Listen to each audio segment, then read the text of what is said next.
এই যে বেলটা হাতে দেখতে পাচ্ছ, আজকে ক্লাস শেষে বসে আড্ডা দিচ্ছিলাম, হঠাৎ করে পাশের গাছ থেকে একটা বেল মাটিতে পড়লো। আর তারপর তো আমরা ভাবলাম এত ফ্রেশ বেল যখন নিজে থেকেই সামনে এসেছে তাহলে খেয়ে দেখা যাক। সো হ্যালো, আমি শিল্পা, আর আমার ডেলি ভ্লগে সবাইকে ওয়েলকাম। দেখো, এখানে বেলটা ভাঙার জন্য প্রস্তুতি চলছে। আর আমরা যতজন ছিলাম সবাই কিন্তু এক একবার করে বেলটা ভাঙার চেষ্টা করেছি।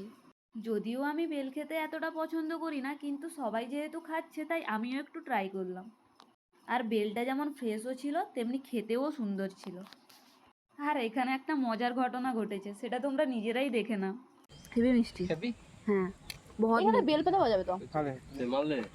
ওয়েট ওয়েট, আসল মজা তো এবার দেখতে পাবে।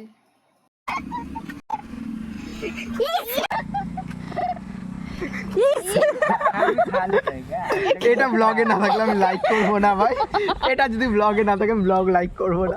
দেখ তোর বেজ্জতি হয়েছে আগে তো কি हुआ रुक तुझे दिया था तो नहीं। हां मैं अब नहीं खाऊंगा। তো চলো আজ আসি, ভালো লাগলে লাইক কমেন্ট শেয়ার করে দিও আর পেজটাকে ফলো করে দিও। টাটা।